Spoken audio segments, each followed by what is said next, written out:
Hello students. आज हम class 10th का चैप्टर नंबर 3 मुद्रा और साख पढ़ने वाले हैं। हमने जो है इसको क्लास में बहुत ही अच्छे तरीके से कंप्लीट कर लिया है।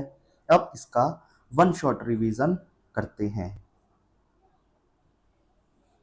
तो आपका स्वागत है श्री श्याम क्लासेस पे।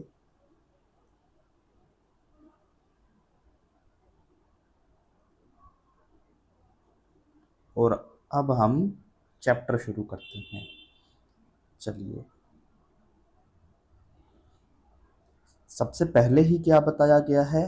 मुद्रा के बारे में। मुद्रा के बारे में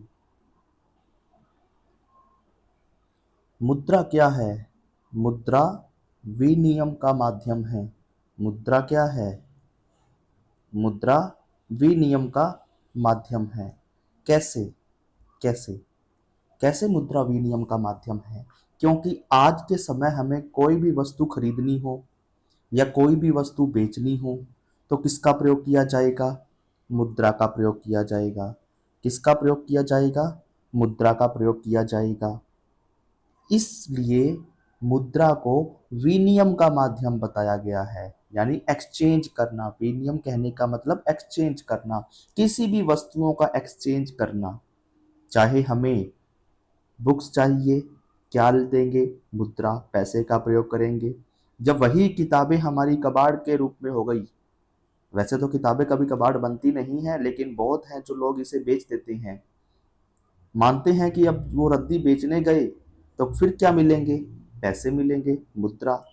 तो चाहे हम किसी चीज को बेचें या किसी चीज को खरीदें, किसका प्रयोग हो रहा है? मुद्रा का प्रयोग हो रहा है। इसीलिए मुद्रा को विनिमय का माध्यम बताया गया है।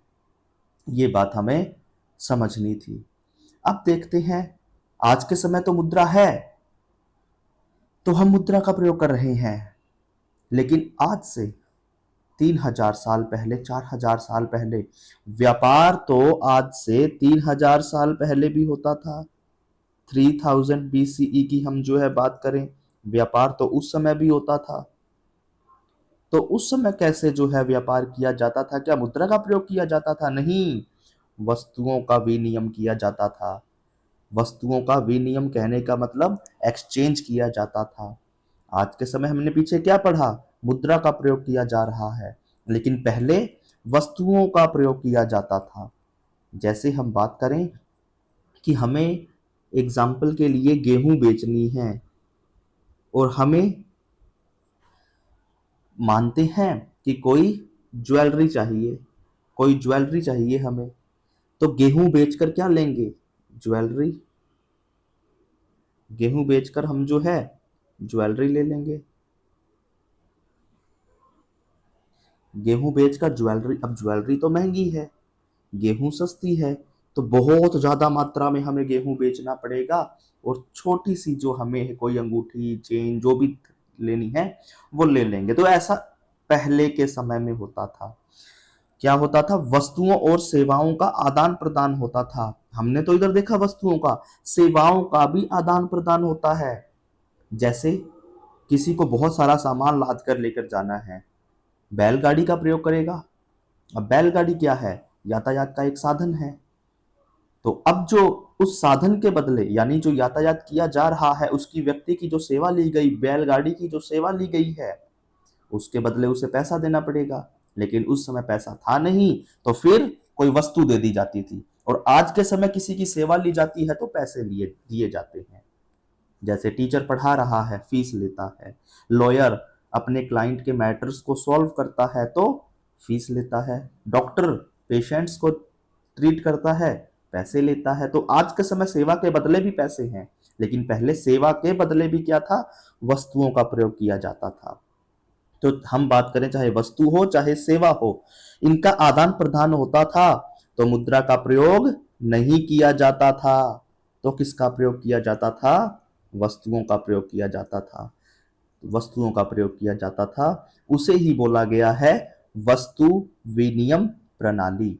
वस्तु विनिमय प्रणाली कहने का ही मतलब क्या है कि वस्तुओं और सेवाओं के आदान प्रदान के बदले जब मुद्रा का प्रयोग ना किया जाए, वस्तुओं का प्रयोग किया जाए, वो कहलाएगा वस्तु विनिमय प्रणाली, विनियमन प्रणाली।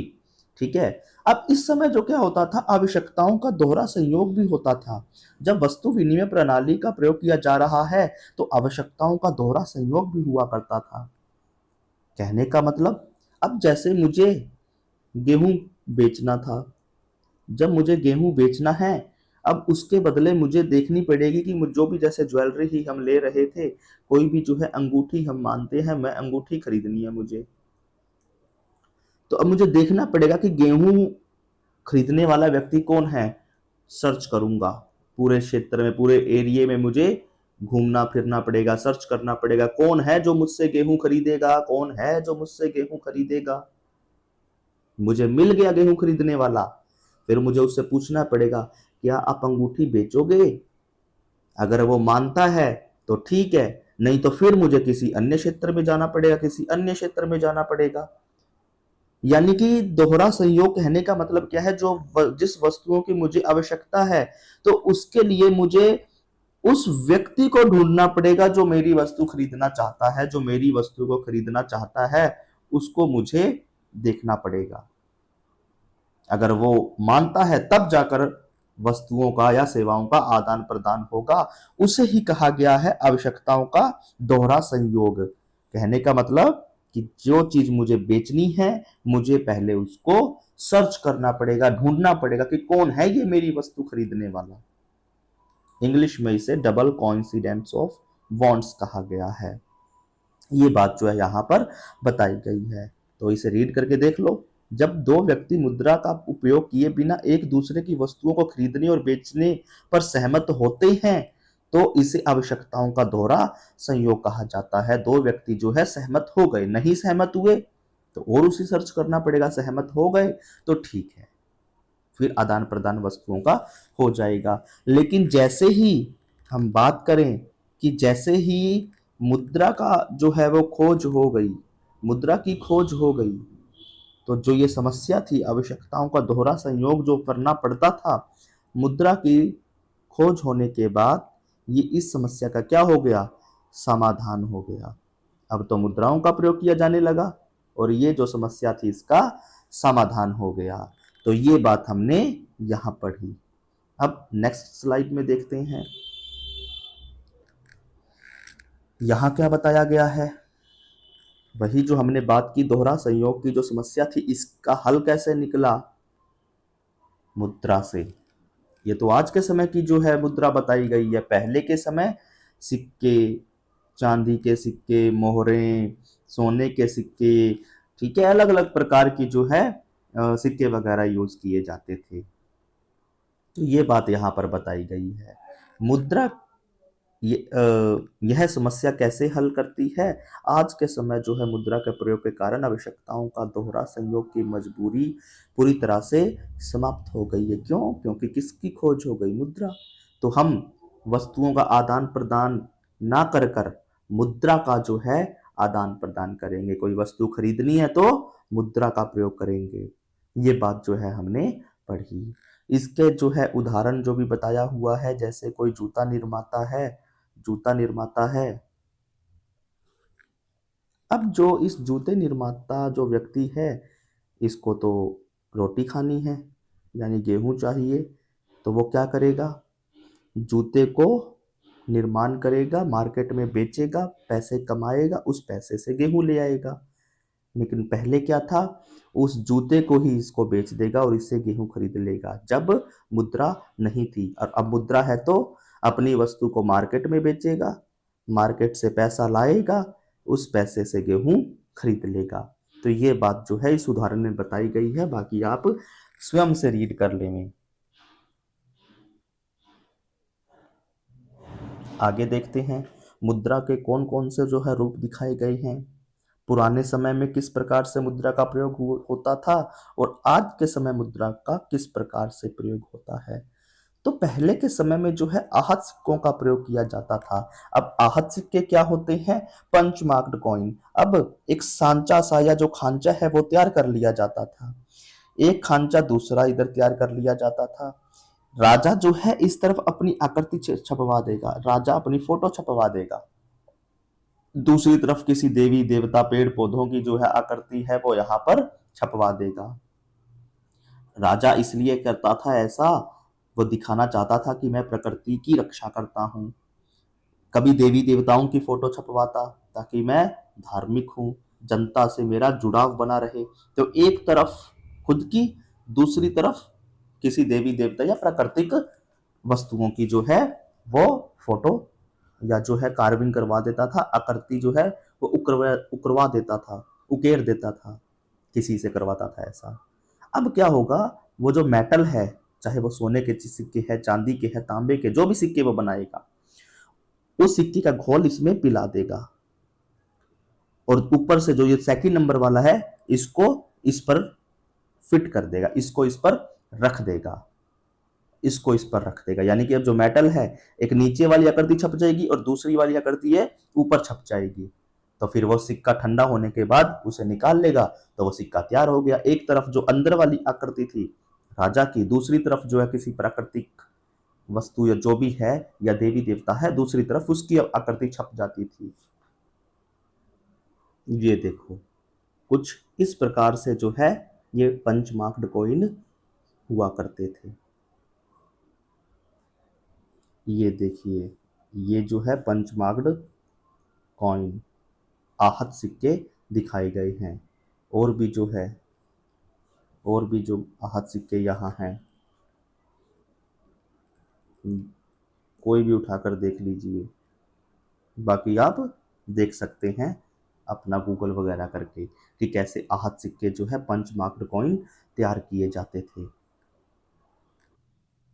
अब हम हमारी स्लाइड पर वापस आ जाते हैं। यहाँ देखते हैं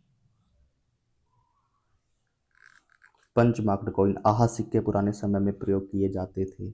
आहत सिक्के पुराने समय में प्रयोग किए जाते थे।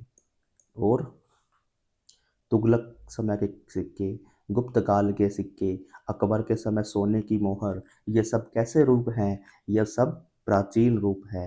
ये सिक्कों के सब प्राचीन रूप है। आज के समय, आधुनिक समय की मुद्राएं देखें हम। आधुनिक समय की मुद्राएं कौन कौन सी बताई गई है? आधुनिक समय की मुद्रा में हम देखें कागजी नोट और सिक्के। आज के समय एक कागज के नोट और दूसरे सिक्के, इनका प्रयोग किया जाता है आज के समय में। अब हम बात करें जो ये कागजी नोट है, इनको तैयार कौन करता है, कौन छापता है ये नोट? भारतीय रिजर्व बैंक।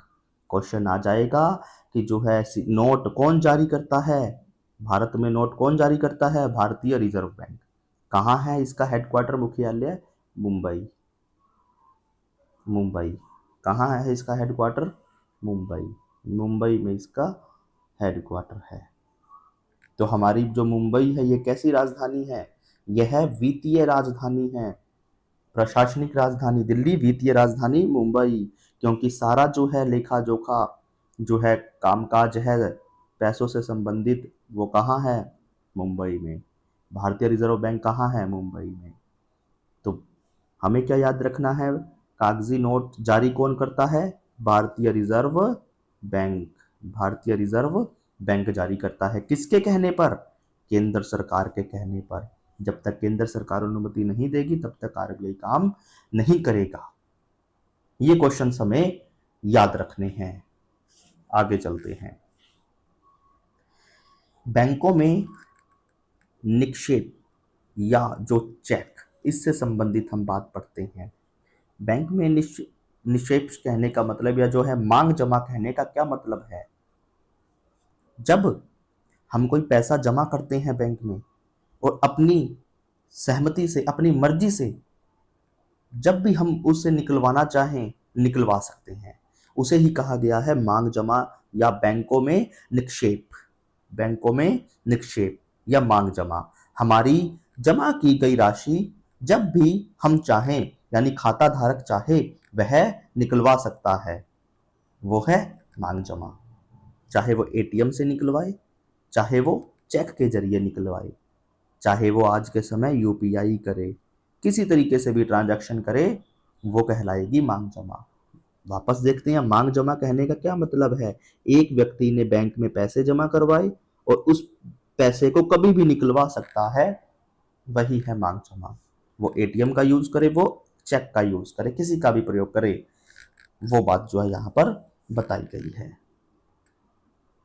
और ये बैंक जो हमारी धनराशि होती है, हमने 100 रुपया जमा करवाया, इसमें से जो 97% जो रुपीज है वो बैंक क्या करता है, लोन, ऋण, ऋण प्रोवाइड करता है। बैंक जो है ऋण प्रोवाइड करता है, लोन देता है, और उसी दिए गए लोन के पैसे से जो है इंटरेस्ट चार्ज करता है, उससे बैंक मुनाफा कमाता है। अभी आगे हम इसको अच्छे से समझेंगे।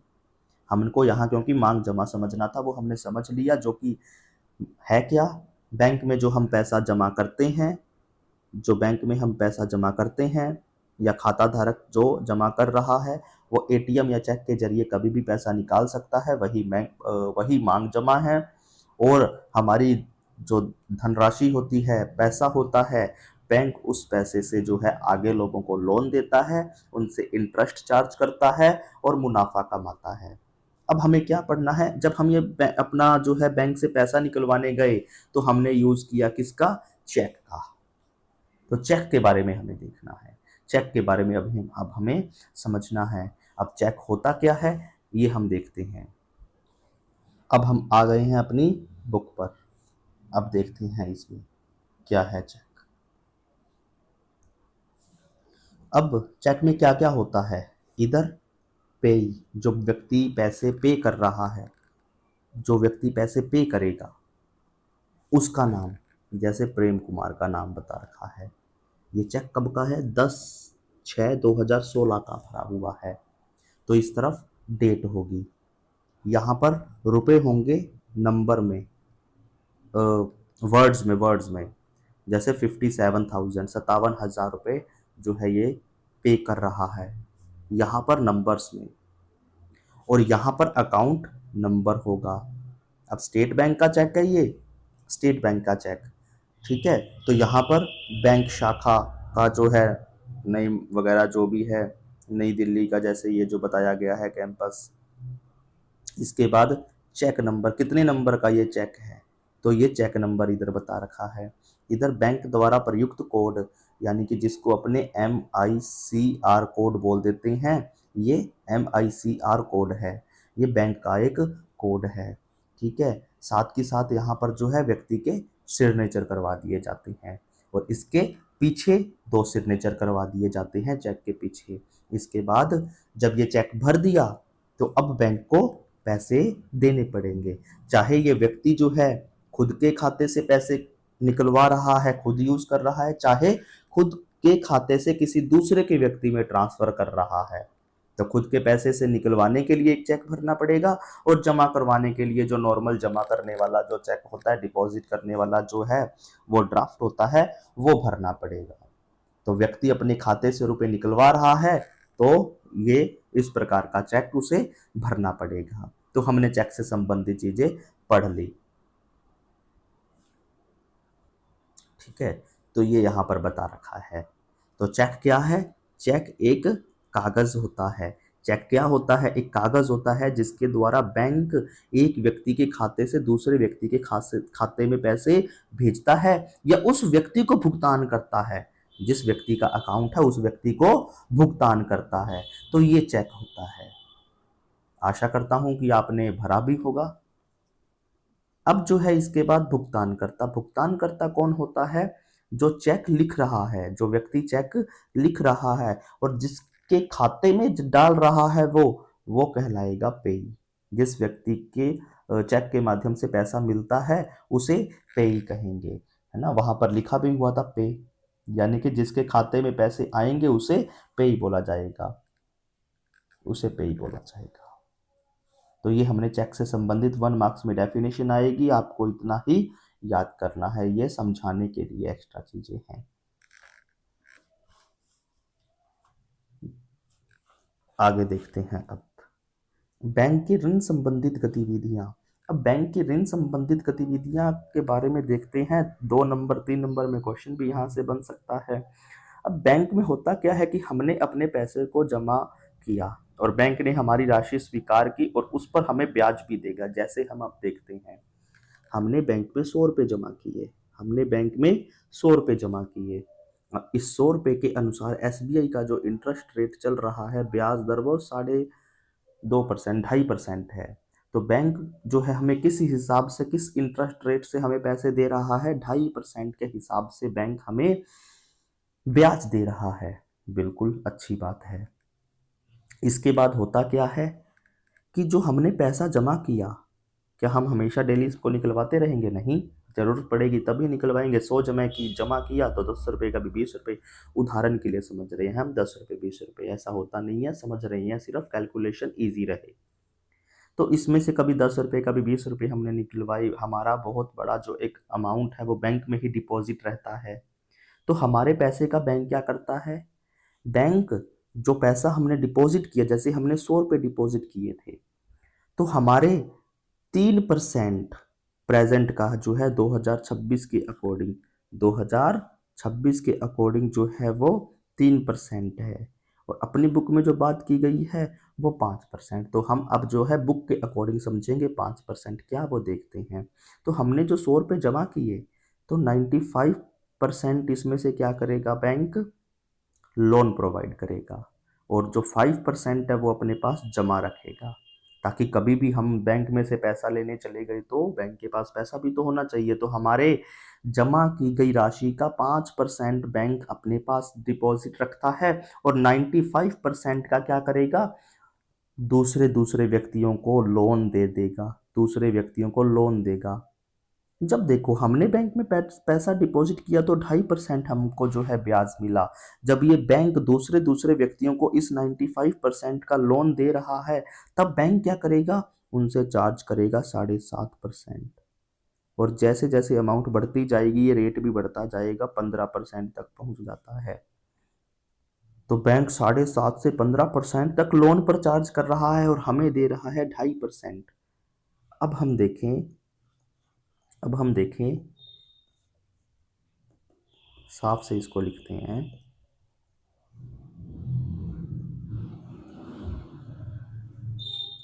जब हमने बैंक में डिपॉजिट किया तो हमें कितने रुपए मिले? 2.5%। और जब हम लोन लेने गए तो न्यूनतम हम 7.5% मांगते हैं। 7.5% हमें पैसा मिला, मतलब हमसे चार्ज कर रहा है, हमें मिला कितना? 2.5%। और हम अगर लोन लेने जाएंगे तो 7.5%, हम मतलब कोई भी व्यक्ति। इसके बीच का जो डिफरेंस है 5%, ये 5% के अनुसार, इसके अकॉर्डिंग बैंक क्या करता है? मुनाफा कमाता है। देगा कम हमें, हाँ लेगा हमसे व्यक्तियों से ज़्यादा चार्ज, ब्याज ज़्यादा लेगा। तो यही तो क्या होती है? बैंक की कमाई होती है। तो यही बात यहाँ पर बताई है कि जो ये 5% है, बैंक क्या करता है? नगद आरक्षित अनुपात के अनुसार अपने पास रखता है। यानी हम नगद रुपए हैं उसको आरक्षित रखता है। कितने अनुपात में? 5 अनुपात जो है उसका अपने पास रखता है, 5% अपने पास रखता है। और 97% को जो है ये ब्याज के लिए दे देता है। 95% वो जो है ब्याज के लिए बैंक दे देता है अन्य अन्य व्यक्तियों को। इसके बाद क्या है? यही जो आगे घटना बता रखी है, बैंक जो है आगे ये 95% जो है वो लोन दे देता है। इसके बाद यही बातें बता रखी है, बैंक कर्जदारों से ऊंचा जो है मतलब ज़्यादा ब्याज लेता है और जमाकर्ताओं को कम ब्याज देता है। इसके बीच का अंतर जो है वो बैंक की कमाई या बैंक की जो है वो आय होती है। इस प्रकार बैंक जो है कर्ज लेने वाले व्यक्ति और पैसा जमा करने वाले व्यक्ति, इन दोनों के मध्य क्या करता है? एक कड़ी यानी कि लिंक बना के रखता है, लिंक बना के रखता है। हम बैंक में पैसा जमा करवाने गए और कोई व्यक्ति बैंक से लोन लेने आया, तो घटना क्या घट रही है? कहाँ पर ये घटना घट रही है? बैंक में। तो ये बैंक क्या करता है? हमें जो है वो एक लिंक बना के रखता है, बैंक जो है वो लिंक बना के रखता है हमारे मध्य। ये बात जो है यहाँ पर बताई गई है। इसके बाद है साख या जो ऋण है। इसकी दो अलग अलग स्थितियां बनाई गई है। साख साख कहने का क्या मतलब है? ऋण। अब एक है सकारात्मक साख की स्थिति, मतलब सकारात्मक तरीके से ऋण लेने गई। दूसरा है नकारात्मक साख की स्थिति, यानी नेगेटिव तरीके से जो है कैसे ऋण का जो है यूज हुआ। सकारात्मक तरीके में क्या बताया गया है? जब एक व्यक्ति है, वो व्यक्ति अपना घर बनाना चाहता है, वो व्यक्ति कार खरीदना चाहता है, वो व्यक्ति अपना बिजनेस शुरू करना चाहता है, यानी अपना क्या करना चाह रहा है? वो विकास। जो वो व्यक्ति अपने विकास करने के लिए अपने रोजगार धंधे घर जो भी है उसको चलाने के लिए लोन लेने जाएगा, ऋण लेने जाएगा या साख लेने जाएगा, वो कहलाएगी सकारात्मक साख की स्थिति। जैसे किसान फसल उत्पादन के लिए यहाँ पर जो है लोन लेने गया है, तो ये सकारात्मक स्थिति है। ठीक है, जब अपने विकास करने के लिए व्यक्ति लोन लेने जा रहा है। दूसरी तरफ है नकारात्मक साख की स्थिति। इसमें क्या बताया गया है कि जब व्यक्ति ये ऋण लेकर आया था ना, अब वो व्यक्ति अब वो ऋण नहीं चुका पा रहा है, वो व्यक्ति कर्जा नहीं चुका पा रहा है, ऋण नहीं चुका पा रहा है, वो कर्ज के जाल में फंसता जा रहा है। क्यों? क्योंकि वो फसल उत्पादन के लिए जो है लेकर आया था ऋण, फसल हो गई उसकी बर्बाद। अब वो ऋण कैसे चुकाए? अब वो ऋण कैसे चुकाए? तो उसे अपनी संपत्ति को बेचना पड़ता है। तो उसे अपनी संपत्ति को बेचना पड़ता है। वो अपनी संपत्ति, छोटा सा घर, छोटी सी जमीन जो भी है, वो बेचकर उस सेठ साहूकार का या बैंक का ऋण वापस दे देगा उसको। तो ये है नकारात्मक साख की स्थिति। सकारात्मक साख की स्थिति जब ऋण लेने जाए अपने विकास करने के लिए, नकारात्मक साख की स्थिति जब वो अपनी संपत्ति बेच दे ऋण चुकाने के लिए, ऋण चुकाने के लिए अपनी संपत्ति बेच दे, वो है नकारात्मक साख की स्थिति। आगे देखते हैं। इसके बाद है ऋण की शर्तें।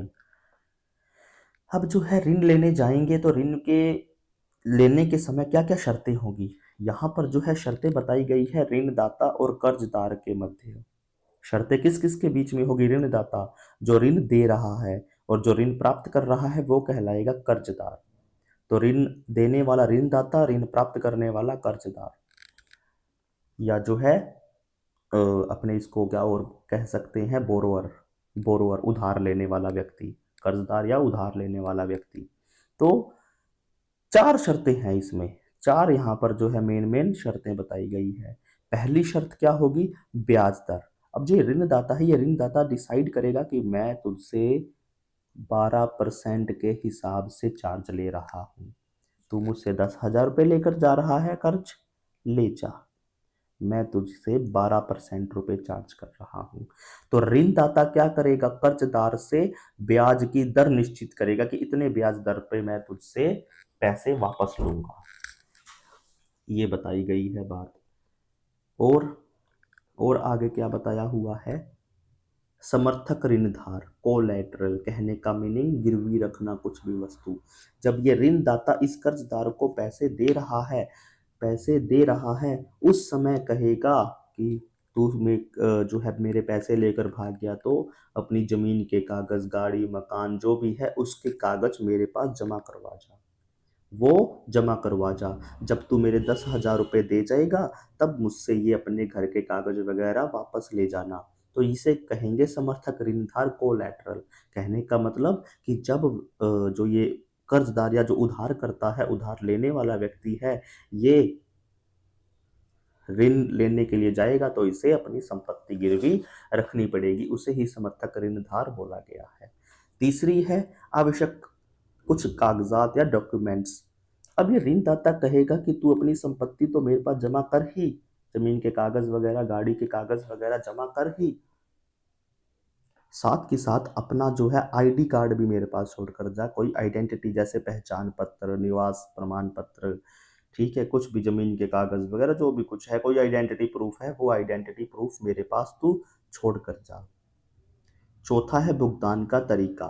अब ये ऋणदाता ये जो है डिसाइड करेगा कि कर्जदाता जो कर्ज ले रहा है उसको कितना समय दिया जाए। जैसे अब ये ऋणदाता कहेगा कि जो ये तू 10,000 रुपये 12% के हिसाब से चुकाएगा ना, 3 महीने के अंदर वापस चुका देना। अगर 3 महीने के अंदर कर्जदाता नहीं चुका पाया तो फिर वो जो है उसकी संपत्ति बेच देगा या उसको कुछ और समय देगा।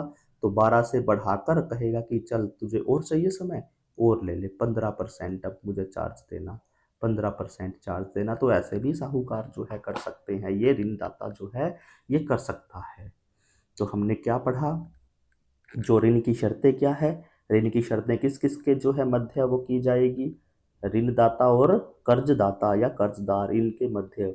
ऋणदाता क्या कहेगा, पहले तो तुझसे ब्याज लूंगा, दूसरा तू अपनी संपत्ति जो है मेरे पास, वो जो जो भी संपत्ति है तेरे पास वो मेरे पास गिरवी रख के जा, तेरे कुछ आवश्यक डॉक्यूमेंट्स है वो मेरे पास रख कर जा, और इतने समय में तू मुझे लोन वापस दे देना। अब क्या है, जो ये ऋण है, ऋण प्रोवाइड करने के लिए कुछ सहकारी समितियां हैं, कुछ सहकारी समितियां हैं, यह भी ऋण प्रोवाइड करती है। अब सहकारी समितियां क्या होती है, ये ग्रुप होता है, ये कुछ सदस्यों का ग्रुप होता है जो अपने गांव में बहुत ही सस्ते रेट पर ऋण प्रोवाइड करता है, बहुत ही सस्ते रेट पर लोन प्रोवाइड करता है, वो सहकारी समितियां होती है। ठीक है, इसमें हम जो है देखेंगे, अभी आगे क्वेश्चन है उसमें हम देखेंगे। वैसे जो ये सहकारी समितियां होती है, इनका उद्देश्य पैसा जो है मुनाफा कमाना नहीं होता है, इनका उद्देश्य होता है जनता की हेल्प करना, जनता की हेल्प करने के लिए जो है ये सहकारी समितियां बनाई जाती है, चाहे वो किसान हैं जो भी है, कम ब्याज दर पर जो है ये पैसा प्रोवाइड करते हैं। ऐसा इसलिए करते हैं ताकि जो ये साहूकार है, सेठ साहूकार है, बड़े बड़े महाजन हैं, इन लोगों से किसानों को, गरीब लोगों को बचाया जा सके, इसीलिए गांवों में सहकारी समितियां खोली जाती है। इस सहकारी समिति से संबंधित हम आगे क्वेश्चन देखते हैं,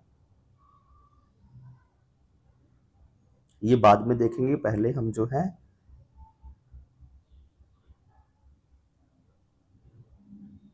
ये क्वेश्चन देखेंगे। गरीबों के लिए स्वयं सहायता समूह। अब जो स्वयं सहायता समूह, सेल्फ हेल्प ग्रुप जो है, ये क्या है, अपने आप में सहकारी समिति है, अपने आप में क्या है, ये सहकारी समिति है ये। अब होता क्या है, क्या बताया था, सहकारी समिति कुछ सदस्यों का ग्रुप होता है। कितने सदस्यों का जो है यहाँ पर ग्रुप बताया है, 15 से 20 सदस्य। 15 से 20 जो है गांव के जो लोग होते हैं वो मिलकर अपना ग्रुप बनाते हैं और अपनी एक सहकारी समिति खोलते हैं, जिसे बोला गया है स्वयं सहायता समूह। वो स्वयं के गांवों के लोगों को हेल्प करेंगे, हेल्प करेंगे, मदद करेंगे, बहुत ही सस्ते रेट पर उनको ऋण प्रोवाइड करेंगे। अब ज़्यादा नहीं, कुछ 20 रुपये, 25 रुपये, 100 रुपये, ऐसे छोटी छोटी छोटी छोटी बचत करके ये लोग क्या करते हैं, पैसा इकट्ठा करते हैं और ग्रामीणों को ऋण प्रोवाइड करते हैं, लोन प्रोवाइड करते हैं ये। ठीक है, ये इनके बारे में बताया गया है। जरूरी नहीं है कि ये पुरुष हो, ये महिलाओं का भी ग्रुप हो सकता है, जैसे ये जो है एक स्वयं सहायता समूह का जो एक उदाहरण बताया हुआ है। और जब ये सेल्फ हेल्प ग्रुप, स्वयं सहायता समूह 1 साल तक, 1 साल तक अच्छे से काम करते हैं, नियमित काम करते हैं 1 साल तक, तब वो योग्य हो जाते हैं, एलिजिबल हो जाते हैं कि उन्हें लो बैंक से भी उन्हें लोन मिल सके। तो बैंक से भी उन्हें लोन मिल सकता है जब वो 1 साल तक अच्छे से काम कर लेते हैं, जनता के साथ जो है जनता को शोषित नहीं करते हैं, कम ब्याज दर पर लोन देते हैं। ये बात यहाँ पर बताई गई है। ठीक है, अब हम पिछली स्लाइड्स में आते हैं, देखते हैं।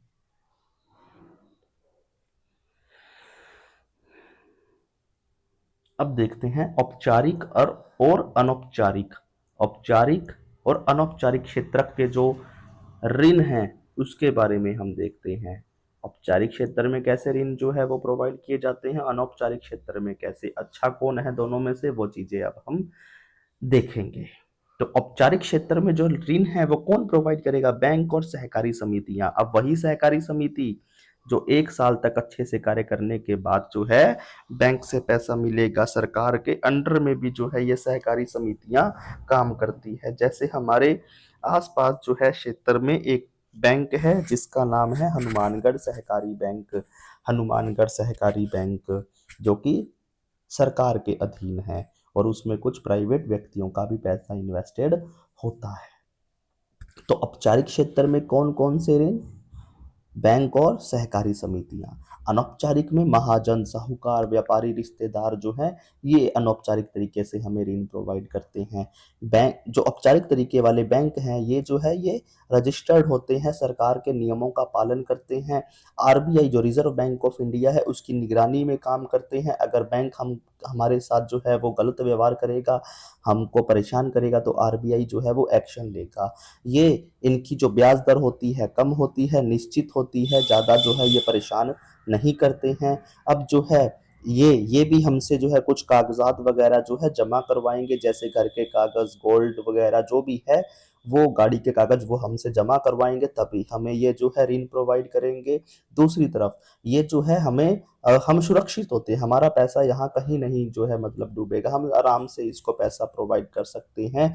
हम सुरक्षित रहते हैं, हमें सुरक्षा मिली रहती है सहकार जो ये औपचारिक तरीके से। ज़्यादातर यहाँ जो है अमीर वर्ग के लोग, शिक्षित लोग हैं, वो यहाँ से लोन उठाते हैं। दूसरी तरफ हम अनौपचारिक क्षेत्र को देख रहे हैं, यहाँ पर जो है महाजन, साहूकार जो है ऐसे लोग हमें, रिश्तेदार, व्यापारी है ये हमें प्रोवाइड करते हैं ऋण। ये सरकार के अंडर में रजिस्टर्ड नहीं होते हैं, सरकारी नियमों का भी पालन नहीं करते हैं, इन पर निगरानी रखने वाला कोई नहीं है, जबकि इधर निगरानी रखने वाला आरबीआई था। अनौपचारिक क्षेत्र में जो है ब्याज बहुत अधिक होता है, वो महाजन, साहूकार, व्यापारी जो भी है उसकी मर्जी होगी। जैसे औपचारिक क्षेत्र में जो है बैंक हमसे 7.5% ऋण ले रहा है, वो अमाउंट बढ़ता जाएगा तो 15% हाईएस्ट हो जाएगा। लेकिन इस तरफ जो है साहूकार 5,000 के छोटे से ऋण पर भी 20-20% तक का ऋण हमसे मतलब ब्याज हमसे ले सकते हैं, 20% तक का भी ब्याज हमसे ले सकते हैं। तो ये इनकी जो ब्याज दर होती है वो अधिक होती है।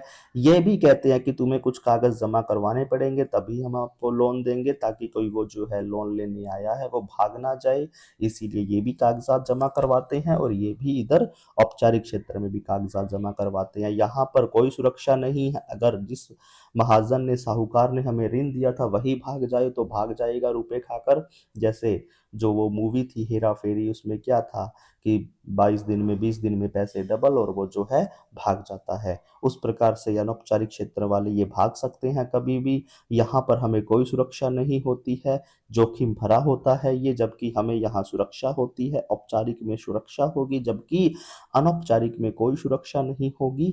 आगे क्या बताया गया है, यहाँ जो है गरीब और जो ग्रामीण लोग जो अक्सर अनौपचारिक क्षेत्र से ऋण लेते हैं, क्योंकि इन गरीब लोगों को, ग्रामीणों को डर लगता है कि जो बैंक का प्रोसीजर है, हमें फॉर्म भरना पड़ेगा, क्या क्या चीज़ें हमें करनी पड़ेगी, इन सब चीज़ों से इन्हें डर लगता है, इसीलिए जो है अनौपचारिक क्षेत्र पर ये निर्भर रहते हैं। ये बात जो है हमने समझी। मोस्ट इम्पोर्टेंट क्वेश्चन इस चैप्टर का ये मोस्ट इम्पोर्टेंट क्वेश्चन है। तो औपचारिक और अनौपचारिक क्षेत्र का जो हमने है वो ऋण पढ़ लिया। इसके बाद अब हम देखते हैं आगे औपचारिक स्रोतों के जो है विस्तार की आवश्यकता क्यों है। औपचारिक क्षेत्र के जो ऋण हैं इनको बढ़ावा क्यों दिया जाना चाहिए और क्यों बढ़ावा दिया जाना चाहिए इनको। जैसे औपचारिक क्षेत्र के जो ऋण है वो हमसे कम ब्याज ले रहे थे, हमें सुरक्षा प्रोवाइड कर रहे थे, तो ज्यादा से ज्यादा बैंक खुल जाने चाहिए। लोगों की जो निर्भरता है अनौपचारिक पर खत्म ही हो जाए, सेठ साहूकार से ऋण लेना ही ना पड़े, अगर ऋण चाहिए तो बैंक से हम सीधा जाएं और बैंकों का विस्तार होगा तभी तो ये काम होगा। तो यानी कि औपचारिक क्षेत्र के जो ऋण है इसको बढ़ाना चाहिए, इसको जो है बढ़ावा देना चाहिए, क्योंकि ये हमें उचित ब्याज दर पर ऋण प्रोवाइड करते हैं। ये जो है अगर औपचारिक क्षेत्र ज्यादा से ज्यादा हो गए, गांव गांव तक पहुंच गए, तो ये जो महाजन वगैरह है, दोस्त रिश्तेदार थे जो हमसे बहुत ज़्यादा ब्याज चार्ज कर रहे थे, उनके शोषण से हम बचे रहेंगे। ग्रामीण लोग जो है वो अनौपचारिक स्रोतों पर निर्भर हैं, तो ये निर्भरता भी जो है वो कम हो जाएगी। लोग जो है अगर गांवों में भी बड़े बड़े बैंक पहुंच गए तो जो लोग हैं वो बैंकों पर निर्भर हो जाएंगे, और जो ये सेठ साहूकार है, इनसे पैसे नहीं लेने पड़ेंगे, इनसे पैसे लोन जो है, लोन या जो ऋण है वो नहीं लेना पड़ेगा। जब ग्रामीण इन सेठ साहूकारों के पैसे को नहीं लौटा पाता था तो वो कर्ज के जाल में फंस जाता था, डेप्थ ट्रैप में फंस जाता था। अब जो है अगर बैंक ज्यादा से ज्यादा होंगे तो जो किसान है वो आत्महत्या नहीं करेंगे, कर्ज के जाल में नहीं फंसेंगे, वो बैंक के प्रोसीजर से सही तरीके से रहेंगे। ठीक है, बैंक जो है इतना इनके साथ शोषित नहीं करेगा, शोषण नहीं करेगा। ठीक है, किसान है, गरीब लोग हैं, बैंक के थ्रू इनको आसानी से लोन मिल जाएगा, जबकि सेठ साहूकार जो है इनको बहुत परेशान किया करते थे। इससे जो है देश का आर्थिक विकास होगा। जब हम लोन लेने के लिए गए बैंक से, तो बैंक के पास पैसा है, बैंक ने हमें लोन दिया, बैंक हमसे ब्याज ले रहा है, तो ये पैसा किसके पास आ रहा है? बैंक के पास। बैंक के पास पैसा आ रहा है तो मुनाफा किसका हो रहा है? बैंक का। लेकिन अनौपचारिक क्षेत्र में वो क्या था, वो जो महाजन था, वो महाजन था, उसके पास पैसा जा रहा था, तो किसका मुनाफा हो रहा था? महाजन का। तो इन महाजनों या साहूकारों के मुनाफे को खत्म करके हम जो बैंक है, बैंक के मुनाफे को हम बढ़ावा देंगे। जब ज्यादा से ज्यादा बैंक खोले जाएंगे, जब ज्यादा से ज्यादा बैंक खोले जाएंगे, यानी औपचारिक स्रोत है इनका बढ़ावा दिया जाएगा, तभी तो जो है देश की आर्थिक जो है वो विकास होगा। तो ये बात जो है हमने इस चैप्टर में पढ़ी। एक लास्ट जो है इसमें हमें ध्यान करना है, तो एक तथ्य रह गया है कि बांग्लादेश में क्या हुआ। बांग्लादेश में जो ये ग्रामीण बैंक है, बांग्लादेश में जो ग्रामीण बैंक है वो 1970 के दशक में जो है शुरू किया गया था, यानी गांवों में। गांवों में जो बैंक है, ग्रामीण बैंक है, वो कब शुरू किया गया? 1970 में शुरू किया गया। बांग्लादेश में ग्रामीण बैंक 1970 में शुरू किया गया। तो हमने बहुत ही कम समय में वन शॉट रिवीजन जो है इसका कर लिया है। पेपर के लिए इंपॉर्टेंट क्वेश्चंस वगैरह हमने पढ़ लिए हैं। तो थैंक यू स्टूडेंट्स। अगर आपको ये वीडियो अच्छी लगी हो, क्लास अच्छी लगी हो, तो हमें जो है सब्सक्राइब जरूर करें और अपने दोस्तों के साथ शेयर भी करें। Thank you students.